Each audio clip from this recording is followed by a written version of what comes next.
क्षेत्रों को बढ़ावा देने के लिए सरकार ने विश्व बैंक से $75 करोड़ का किया करार। प्रदेश में कोरोना से स्वस्थ होने वालों की संख्या बढ़कर 9,348 हुई।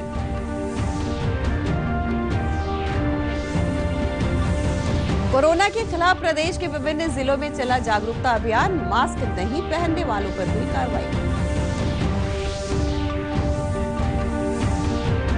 और संभावित बाढ़ को देखते हुए दरभंगा में स्टील पाइलिंग तकनीक से हो रही है बांध की मरम्मत।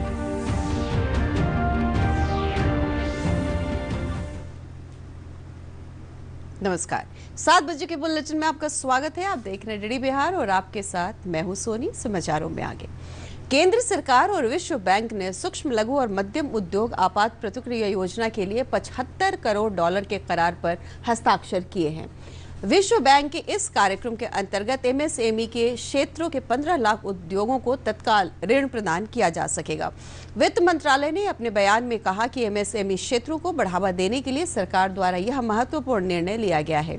भारत सरकार की तरफ से वित्त मंत्रालय के अतिरिक्त सचिव समीर कुमार खरे और विश्व बैंक की तरफ से कंट्री डायरेक्टर जुनैद अहमद ने इस करार पर हस्ताक्षर किए। प्रधानमंत्री की महत्वाकांक्षी आत्मनिर्भर योजना के तहत प्रवासी कामगारों को अपने गृह जिलों में रोजगार के साधन मुहैया कराए जा रहे हैं। इस संबंध में जानकारी देते हुए प्रदेश के श्रम संसाधन मंत्री विजय कुमार सिन्हा ने कहा कि केंद्र और राज्य सरकार की कोशिश रही है कि प्रवासी कामगारों को रोजगार के साथ साथ मुफ्त अनाज की सुविधा भी उपलब्ध कराई जाए। इस संबंध में राज्य सरकार द्वारा सभी जिला प्रशासन को आदेश जारी किया जा चुका है।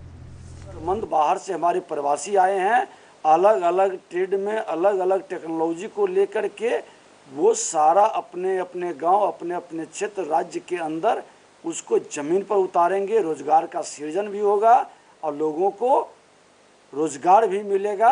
ये आत्मनिर्भर भारत का एक पहला कदम प्रधानमंत्री जी के द्वारा प्रधानमंत्री गरीब कल्याण योजना से शुरू हुआ। प्रदेश में कोरोना संक्रमितों की संख्या 12,525 हो गई है, जबकि इससे स्वस्थ होने वालों की संख्या 9,348 हो गई। कोरोना से प्रदेश में अब तक 98 लोगों की मौत हो गई है। इधर राजधानी पटना में मरीजों की बढ़ती संख्या को देखते हुए स्वास्थ्य विभाग के अधिकारियों को इस बीमारी से निपटने के लिए एहतियात बरतने का निर्देश दिया गया है। इधर नए कोरोना संक्रमित मिलने के बाद किशनगंज जिले को 72 घंटों के लिए लॉकडाउन किया गया है। इस दौरान दवा, किराना, दूध, फल सब्जी की दुकानें खुली रहेंगी। एसडीएम शहनवाज अहमद नियाजी ने बताया कि किशनगंज में कोरोना के बढ़ते मामले के बाद यह निर्णय लिया गया है। स्थान का हम लोगों ने नाम लिया है, वहाँ कंटेनमेंट, विहित कंटेनमेंट जोन बनाते हुए हम लोगों ने इसमें व्यावसायिक प्रतिष्ठान को खुलने का प्रतिबंधित कर दिया है। सिर्फ बेसिक मिनिमम फैसिलिटीज जैसे राशन, दवा, फल, सब्जी, दूध, इसी दुकान को खुली रहेगी और शेष सभी दुकानें बंद रहेगी।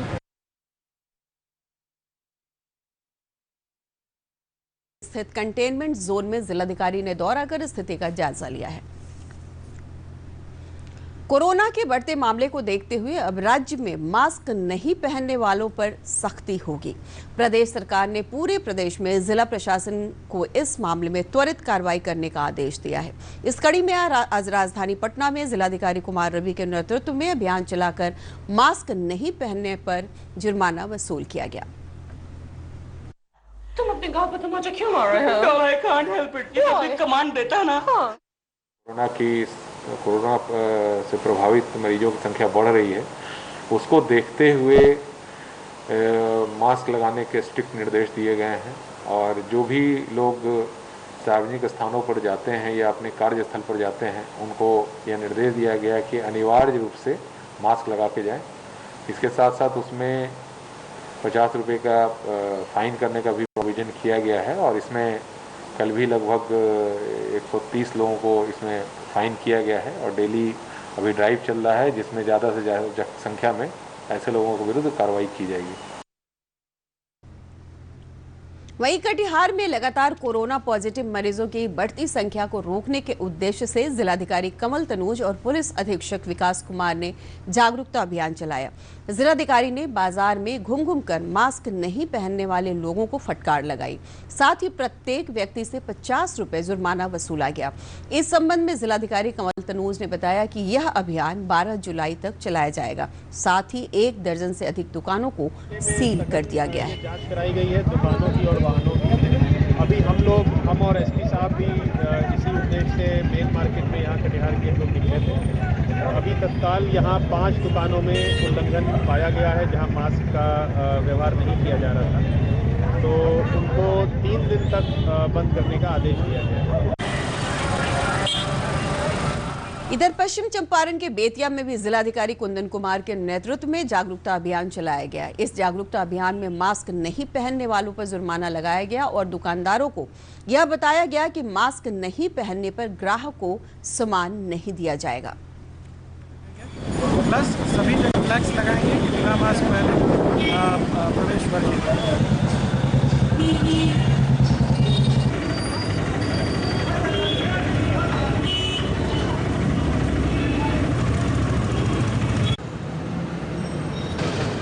सीतामढ़ी जिले में भी जिला प्रशासन के सहयोग से कोरोना के खिलाफ जागरूकता अभियान चलाया गया। एसडीएम कुमार गौरव के नेतृत्व में चले इस अभियान में मास्क नहीं पहने लोगों से जुर्माना वसूला गया। कंट्रोल कर सकते हैं, इसलिए सीतामढ़ी जिला के विभिन्न प्रखंडों में विभिन्न थानों में इसको लेकर एक जागरूकता अभियान चलाया जा रहा है ताकि लोग मास्क का इसका उपयोग करें, मास्क के उपयोग को बढ़ावा दे सकें। इधर बेगूसराय जिले में भी जिला प्रशासन द्वारा मास्क नहीं पहने लोगों को शारीरिक दंड के अलावा 50 रुपए का आर्थिक दंड भी लगाया गया है। जिला प्रशासन द्वारा इस संबंध में जरूरी कार्रवाई की जा रही है।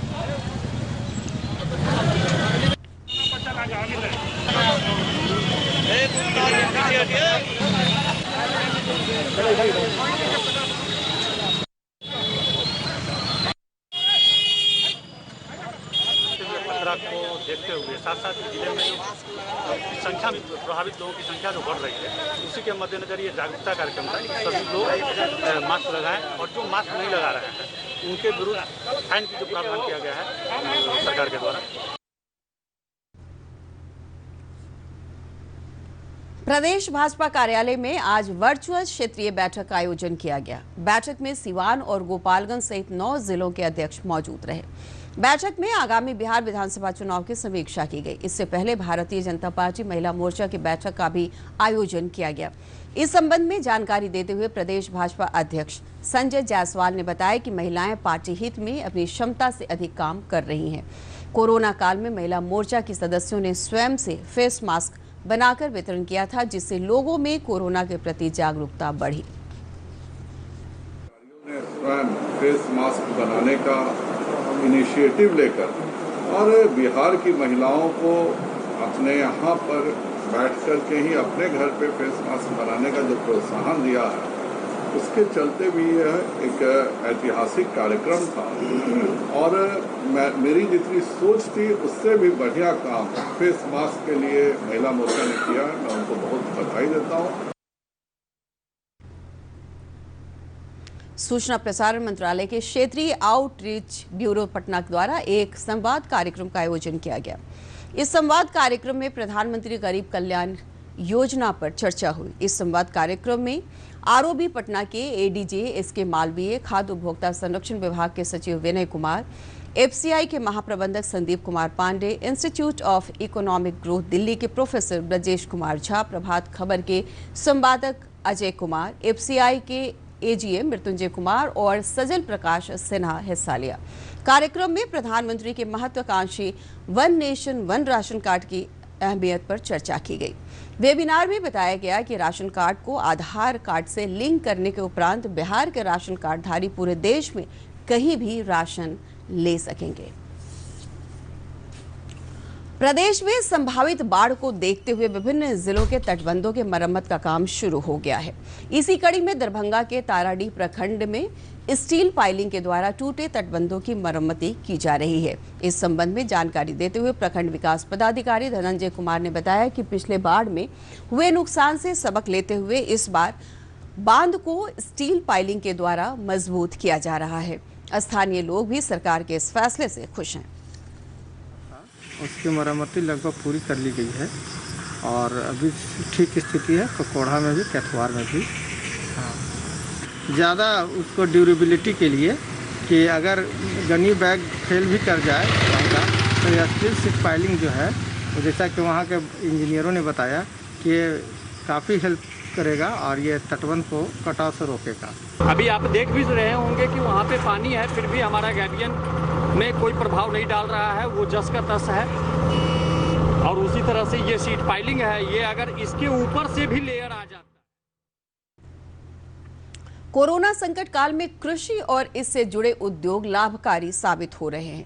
बिहार में मक्का एक प्रमुख फसल है। इसकी खेती करने वाले किसान इन दिनों मक्का का निर्यात करके लाभ कमा रहे हैं। देखिए सहरसा से यह रिपोर्ट। घरेलू खपत के बाद किसान मक्के की उपज को निर्यात करके इन दिनों लाभ कमा रहे हैं। पिछले 1 महीने से रेलवे द्वारा मक्का देश विदेश भेजा जा रहा है। किसानों का कहना है कि इससे उन्हें काफी लाभ हो रहा है। यहाँ पर मात्रा है बहुत, मतलब कम से कम 30-40 हजार एकड़ में खेती हो रहा है और यहाँ अभाव के कारण कोई फैक्ट्री नहीं है, जिसके चलते मक्का जो है तो हम लोग कभी नुकसान भी सह लेते हैं, कभी फायदा में भी जाते हैं। साथ ही किसानों का ये भी कहना है कि प्रधानमंत्री नरेंद्र मोदी द्वारा कृषि उत्पाद को आवश्यक वस्तु अधिनियम से हटाने के कारण उन्हें अपनी फसलों का भरपूर लाभ मिल रहा है। पिछले 1 महीने से मक्का दूसरे देश विदेश से भेजा जा रहा है और यहाँ पे जो आए हुए प्रवासी हम लोग के द्वारा हजारों की संख्या में मजदूरों का काम रोजगार मिलता है। मक्के की खेती ने बाहर से लौटे श्रमिकों के लिए भी रोजगार के अवसर पैदा किए हैं। रेक पॉइंट पर काम कर रहे श्रमिकों ने कहा कि अब उन्हें बाहर जाने की जरूरत नहीं है, क्योंकि विगत 1 माह से उन्हें यही काम मिल रहा है। हम लोग गुजरात से आए हैं, लॉकडाउन में फंसे थे, तो वहाँ जब से आए हैं यहाँ मजदूरी मिल रहा है। हम लोगों का बाहर जाने की कोई जरूरत नहीं है। दूसरी तरफ जिला कृषि पदाधिकारी दिनेश प्रसाद सिंह ने बताया कि मक्के की खेती से पिछले साल किसानों को काफी लाभ हुआ था। इस साल मक्के की कीमत भले ही कुछ कम हो गई है, लेकिन किसान इसको लेकर काफी उत्साहित हैं। देखिए, यहाँ मक्का की खेती कम से कम 25 से 30 हजार हेक्टेयर में होती है और यहाँ की प्रोडक्टिविटी भी बहुत है। लगभग एवरेज जो यहाँ की प्रोडक्टिविटी 80 से 90 क्विंटल पर हेक्टेयर है। कृषि एक ऐसा पेशा है जिसमें हम खुद अपने मालिक आप होते हैं। ये दूसरों पर निर्भरता समाप्त करती है। लाभकारी खेती करके ये किसान आत्मनिर्भर भारत की दिशा में आगे बढ़ रहे हैं। सहरसा से आनंद झा की रिपोर्ट, दूरदर्शन समाचार, पटना। और अंत में जाने से पहले मुख्य समाचार एक बार फिर।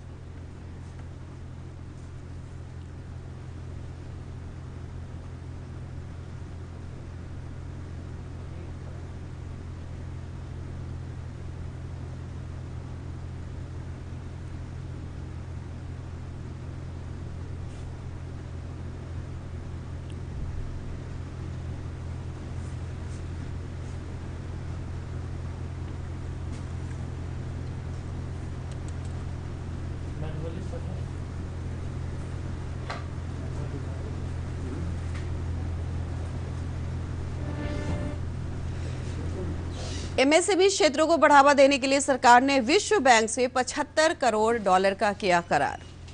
प्रदेश में कोरोना से स्वस्थ होने वालों की संख्या बढ़कर 9,348 हुई। कोरोना के खिलाफ प्रदेश के विभिन्न जिलों में चला जागरूकता अभियान। मास्क नहीं पहनने वालों पर हुई कार्रवाई।